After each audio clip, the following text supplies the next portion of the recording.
Hello ladies and gentlemen, it's Mike here at Gamefromscratch, and today we're going to talk about Gaussian Splats in Godot specifically. But first you may be wondering, what the heck is a Gaussian Splat? I've never heard of this before. Well, you've probably seen them though. If you watched any of the coverage of the Olympics, this is a video on how it was created. Notice this array of cameras. It acquires this data. It's basically, this data is a bunch of Gaussian splats being recorded in real time. A Gaussian splat basically being an ellipsoid data structure for, kind of think of them as virtual 3D pixels. Then using a combination of a number of cameras, Gaussian splat data type, a bunch of AI software on the back end, they're able to basically recreate these 3D scenes and do things that were previously impossible within a couple seconds. So you see zooming in on footage, making trajectory videos, doing markups of them in real time. It's being really heavily used in the world of sports. But what about in the world of games? Well, truth of the matter is, not really yet, but the tech is there. We're going to look today at how you can get Gaussian splats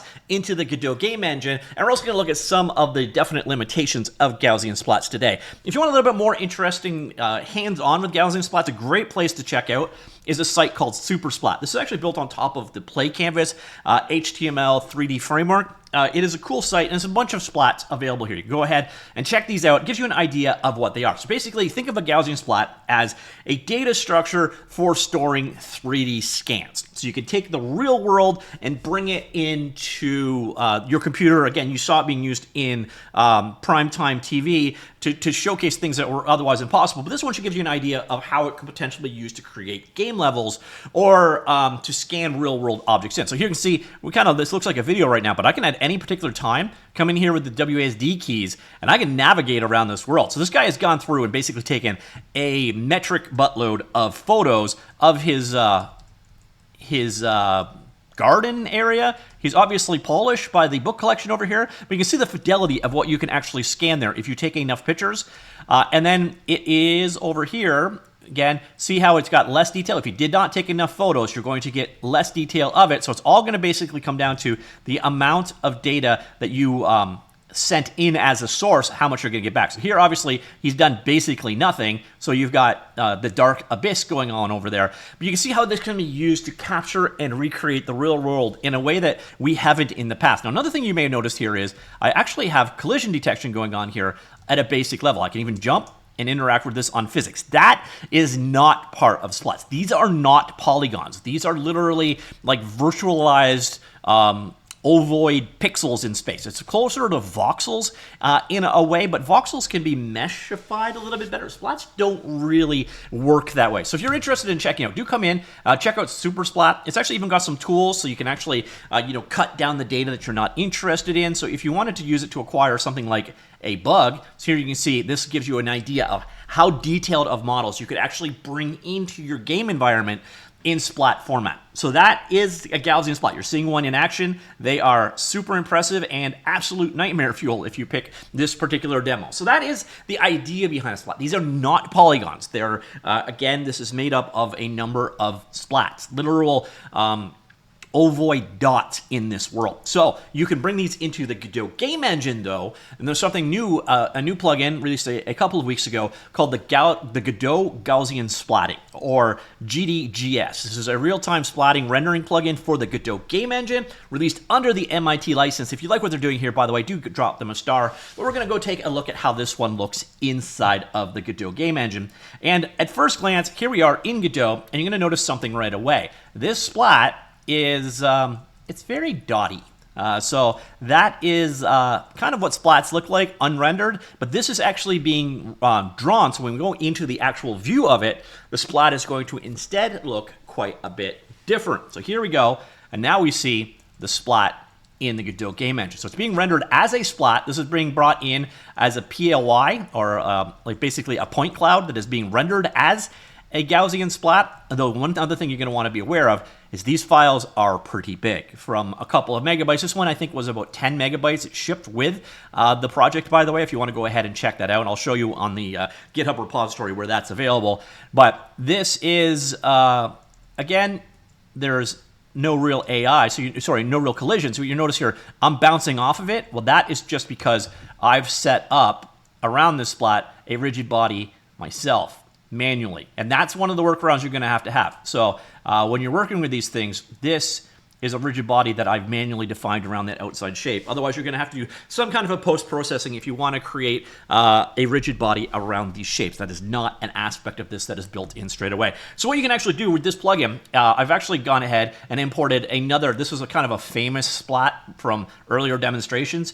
Here you can see a different one, and we can navigate around the scene. This is a capture of a park. You get an idea of what that looks like over there. So this is a Gaussian splat of an outside world. And again, when you render it inside of the editor, it doesn't look ideal. So when I come here and we run it, so go ahead and we'll run that instead. And now you're going to see it looks, it's a lot like that other example we looked at earlier on. If the data is there, it looks good. So over here, looks good. But as we get to where the scan was not, it doesn't look so great. But as you can see, the performance is just fine. So even though this isn't a traditional polygonal workflow, it still renders pretty fast. So if you want to go ahead and check this one out, the best way to do it is go ahead and get that GDGS plugin. It's not available on the asset library. You have to download it from GitHub. Then basically bring it in as a plugin, GDGS. Now the rest of the setup is super simple. Once you've done that and enabled it, it brings in an importer. So when you bring in something like here is this demo file I used right there, and here is another one. So this is the demo that we saw earlier on. And you see that was actually 65 megabytes. So this one right here, so let me turn the other splat off. This one that you see right here, this is a 65 megabyte data structure. And you could represent this in polygons in probably, you know, a megabyte worth. So it's one of those things. It's not very efficient for size. And then that other one we were looking at, that point cloud, again, not optimized at all for any of this, but as you can see here, that one's 850 megabytes.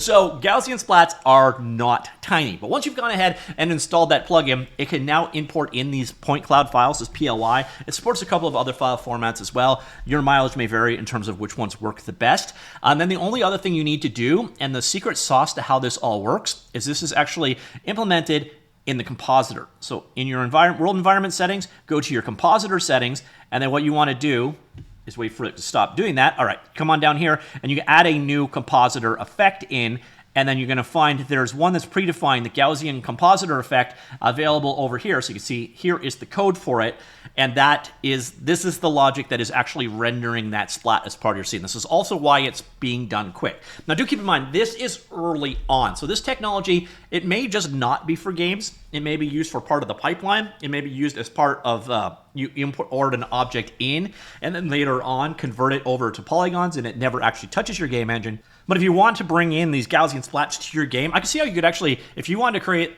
a neat thing of like going around your own house, you could scan it as a number of different splats, bring them in as separate files, and otherwise it's super simple. Basically, once you've got this enabled, come on in. Let's bring this back onto the main screen. It also adds another node here, a Gaussian splat node. You bring that one in, so there is your new Gaussian splat node added in there, and then you just basically take the splat, drop it there, and done. That's it. That's all you need to go ahead and render a Gaussian splat. Other than, of course, in your world environment, add the compositor effect, and then add in that Gaussian compositor effect in, and that's what causes the actual rendering to happen. If we take that one out, it goes away. Now, another thing you're going to want to notice here, I have a light in the scene.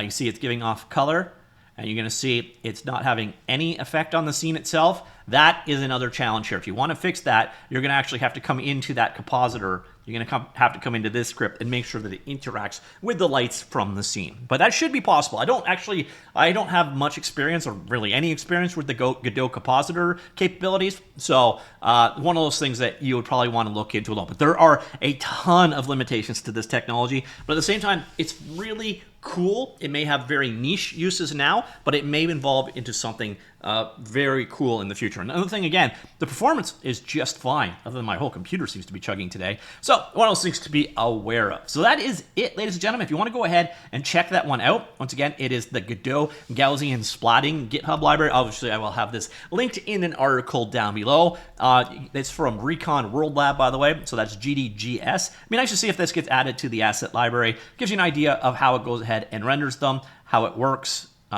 It's neat technology, but it may not be for everybody, obviously. So Godot 4.4, if you want to go ahead and check that one out, they do have instructions on how to go ahead and get this thing set up, but it is super simple. Another warning is, if you try to bring in really large splats, like 4 gigabytes, 5 gigabytes in size, Godot import seems to chug on them. Hopefully that gets resolved in the future. By the way, if you're interested in how I can go about getting and creating my own Gaussian splats, one of the easiest solutions out there is Curie Engine. Maybe worth checking that one out. You can actually just use your phone to go ahead and create 3D Gaussian splats. There's a number of other applications out there. I'm actually picking Curie Engine specifically because they have this interesting article they've done on basically 3D Gaussian splatting in Godot. So they kind of did a talk on it, how you can actually go ahead and use Gaussian Splats in the Godot game engine, the different approaches to it, including the one that we just looked at here. The other one is a straightforward viewer, which is also available. So GDGS, which is implemented with the compositor effect, and kind of a bit of a walkthrough of what else is of interest. So I will have this linked in the linked article down below. So if you want to learn a little bit more about it, or you want to go ahead and create your own splats,